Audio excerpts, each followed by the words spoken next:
Welcome everyone to Jface Games. What's the agenda for today? I'm gonna try and make a health system. I don't have an agenda. This isn't like your other YouTube channels where I've got scripts and 30-second lead-ins that are hooks. Nope, you're not gonna find that here.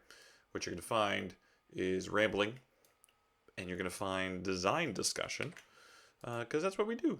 All right, so recently I wrote an article. You should check it out. Jface Games Substack. And I wrote it about health systems. And I went through a lot of different health systems. And sort of the end of it, I wrote what I thought were key elements in a health system. So let's list these out and let's talk about them. So let's make this nice and big. Maybe expand it a little bit. All right. Thresholds and injury stages. It seemed like a lot of games, what they do is they have some sort of threshold, right? Where once you've gotten through some sort of amount of damage, or it doesn't have to be damage necessarily, but you get through some sort of amount of stuff, whether it's stamina, hit points, stress, etc., and then you get your injury, right? So there's this sort of like threshold prior to injury. That seems to be common.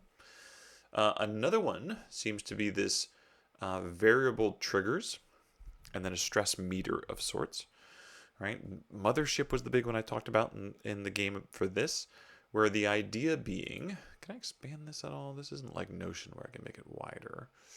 This is fine. The idea being that if you think about Mothership, you have this stress meter that's building.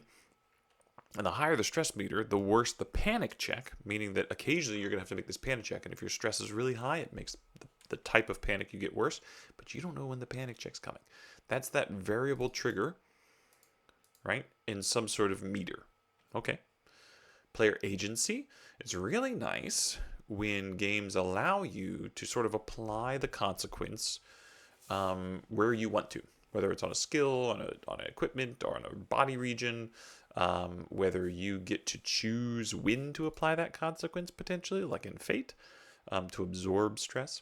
So there's this nice little, we want to make sure that the damage system has some sort of player agency, because I always love interesting decisions. So we got to make sure we work that in. Thematic consequences. Ensure that the injuries or conditions have thematic effects that impact gameplay. This can involve mechanical impairments, narrative complications, or changes in character behavior. I personally like this part. One of the things that I kind of stressed that I really liked was that when games changed the tactics of the player, didn't necessarily make them gimped. It wasn't a death spiral necessarily, but it allowed them, it forced their hands a little bit. Like, now that you have this, you gotta figure out a new tactic, right? I like tactics. So what can I say? It's got to be streamlined, not as complex, not having to look through tables and, et cetera, et cetera. Well, so tables I'm good with, but tables buried in books in particular, right? When you're trying to find the table, find the thing, that can be a little bit annoying. So we can't have that. I'll tell you what I can do. I can do this. I've got the power of, I did nothing. Nope, here we go. I've got the power. Nope, still did nothing. I've got the power to do that. Oh, now we're talking. Woohoo! Cropping. Beautiful. And then meaningful choices. So we already talked about that, right? I think that meaningful choices kind of fits in with the concept of player agency. So let's do this up here. Oh, God. We want streamlined, intuitive,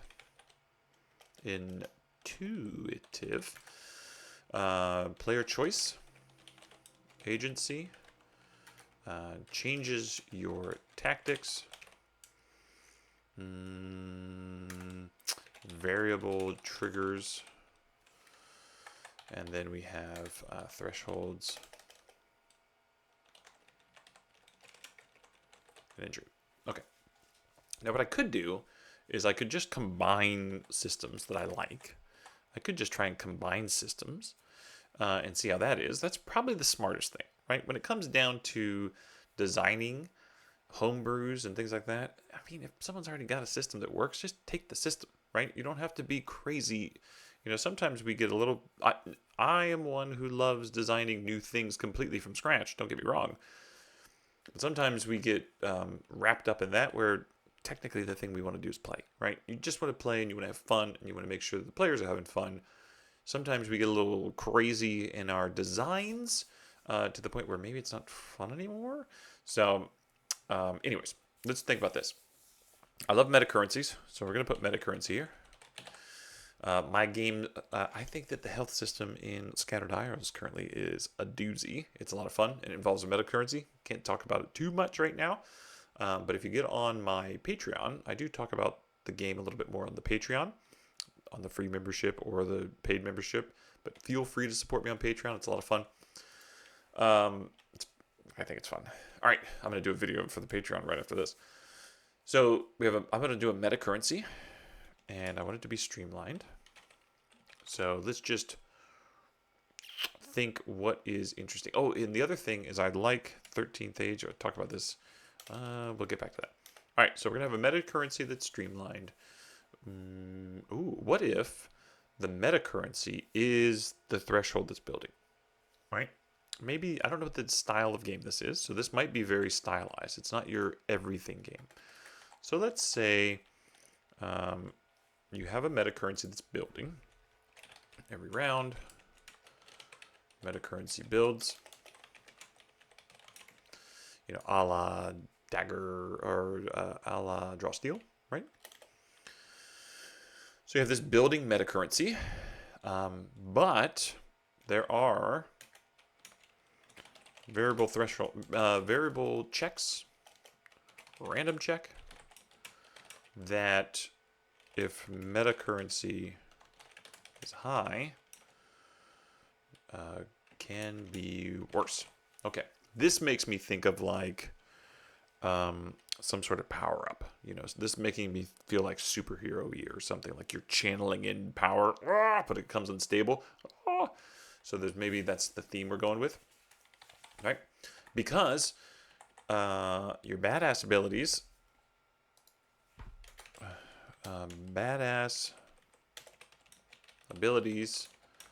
take more meta currency, right?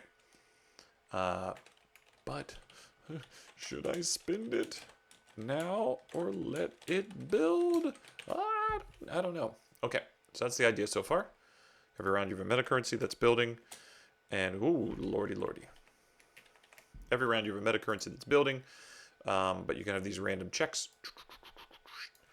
Let's make those random checks less random and build them into the damage system somehow, right?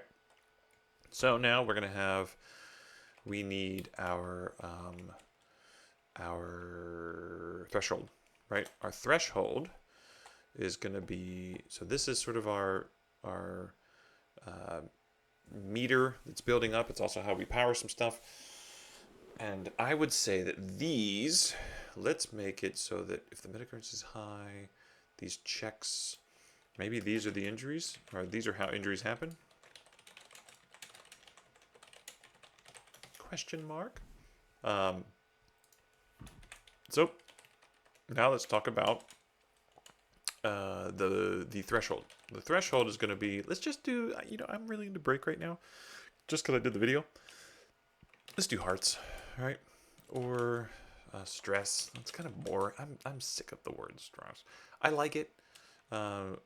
Strain is a good one too. What's another fun one? Instead of hearts or stress, what is a fun word that we can use? Let's look on here real quick. Instead of hearts or strain or stress, what's a good word for a hit point threshold?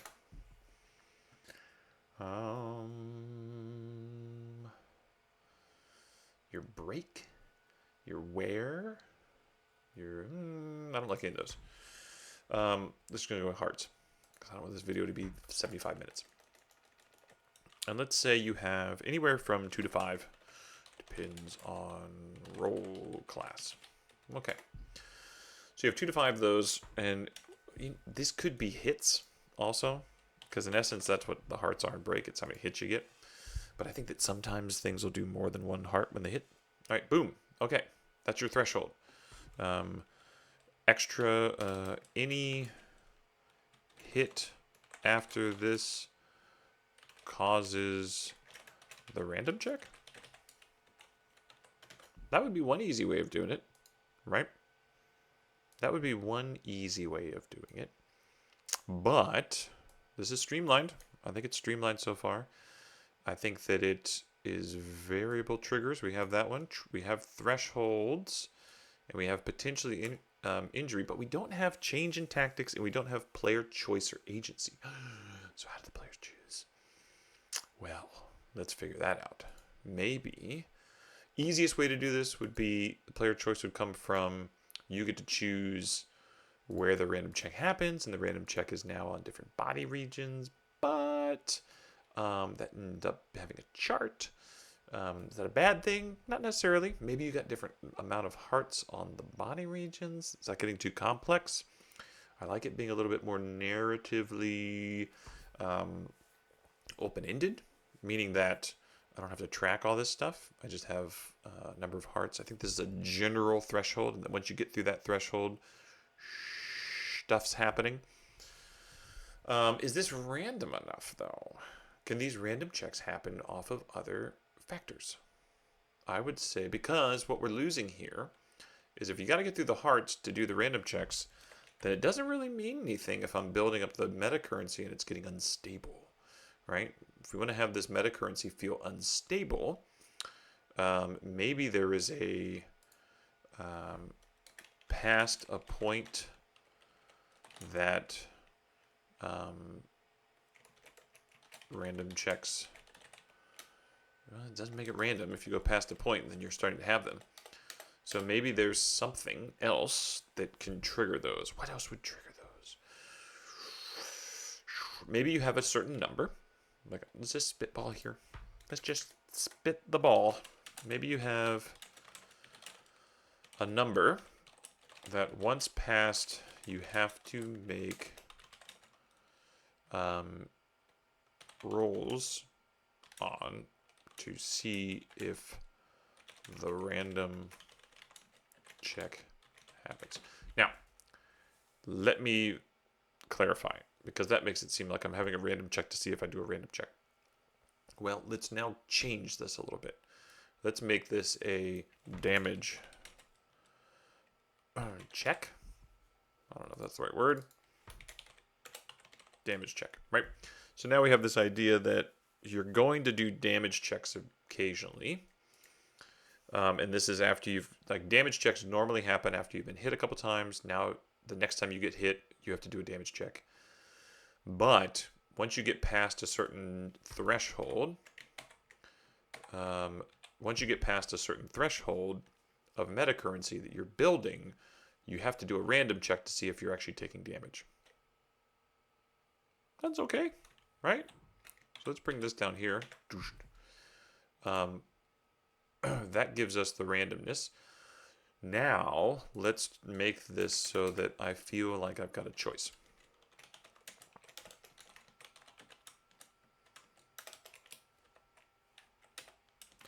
And tacticals change. Okay. The easiest way to do this, which I don't want to just lean into easy. Well, I should. I just said at the beginning of this video that you should do the easiest way. Is I like the idea of, and I mentioned this in the article, Hard Suit, which is a Runehammer game, how they just have like it's a mech, and you get to choose the area of the body that's getting hurt. And powers are related to areas of the body. I could tie this into,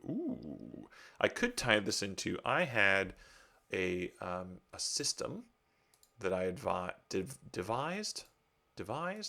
I was trying to create, in essence, what I think of as like a Brandon Sanderson style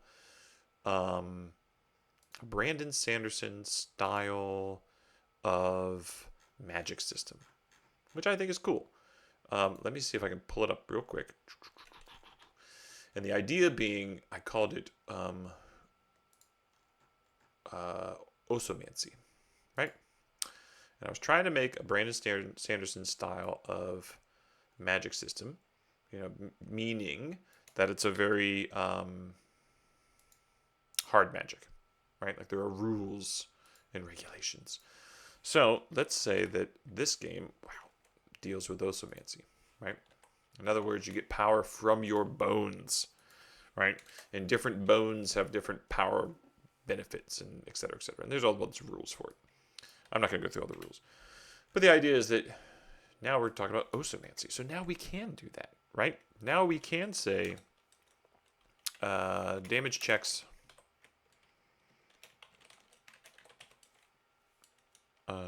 are for different body regions.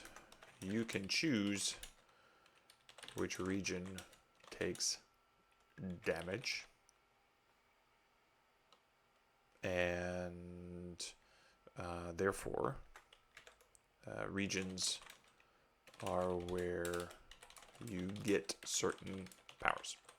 So yeah, it is in essence taking the hard suit concept, but instead of you being a mech, the flavor is osomancy.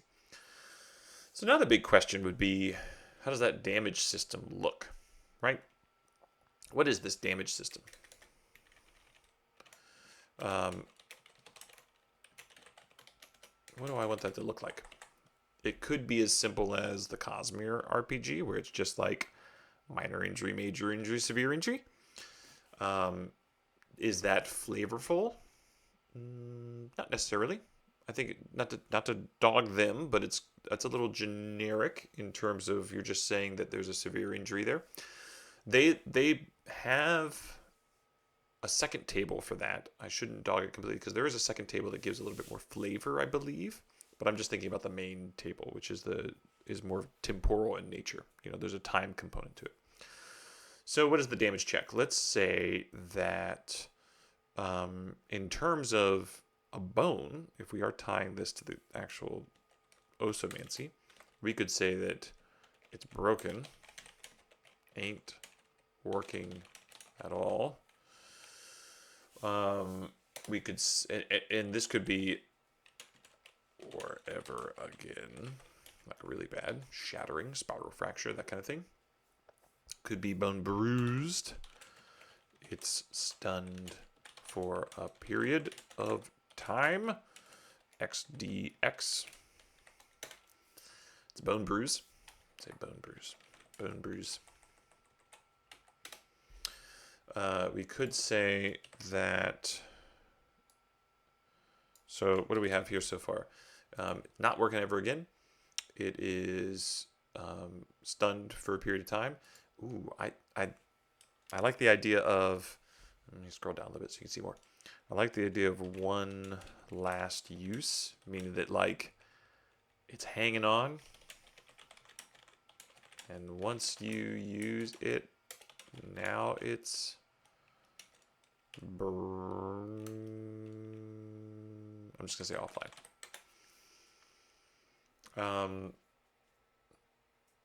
I think those are right. It's either no longer going to use again. It's either you got one last use for it,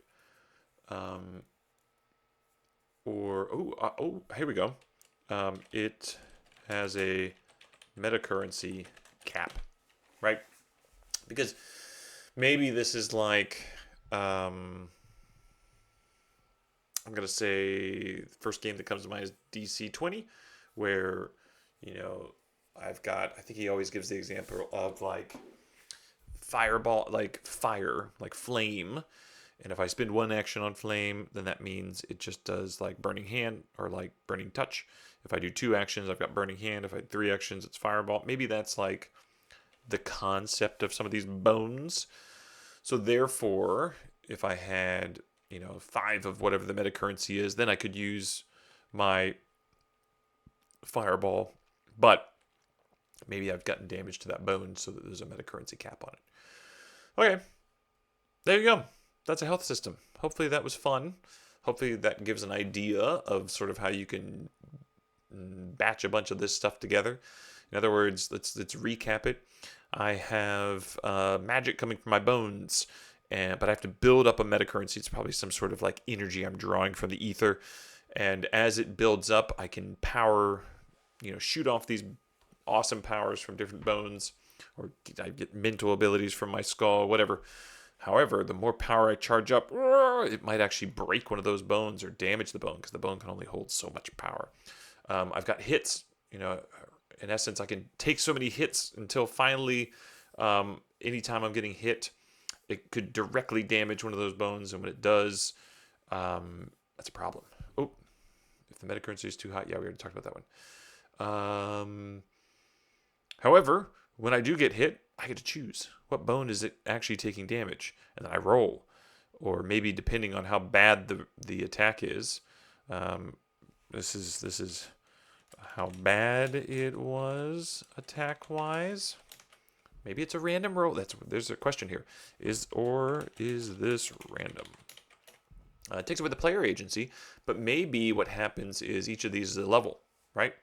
So this is the easiest level, then this one, then this one. So now here we are. We've got our tiers, right? Numbered list. Here's our tiers. So it's not random. Maybe it's like after you've taken these 2 hits, now when you get hit, it tells you in some way, maybe it's the monster's attack or something, it tells you how severe it is. This is a stage 2 clinger. No, this is a stage 2 damage attack. What that means is you as a player can choose, you know what, I've got 2 levels of damage. Maybe it's 2, you take levels of damage, right? And so if I take 2 levels of damage, what does that mean? It means that I can either metacap my right arm and my left arm, or I could bone bruise my left arm, and that's 2 levels, right? It's additive, and I can choose and mix it up. And I've got a little chart of my body, and I can do things. And maybe those levels are cumulative, right? So it's like if I take another level 1 damage, now this becomes a bone bruise, right? So these are tiers. These are tiers of damage, right? So I guess each one of these is a hit. If the monster hits me for another 2, and I've got no more hits left, so these are future hits per region, right? So now these are additive past your hearts. And there you go. Now we've got a system. All right. Hope you enjoyed this. That was about 23 minutes. And that's all, folks.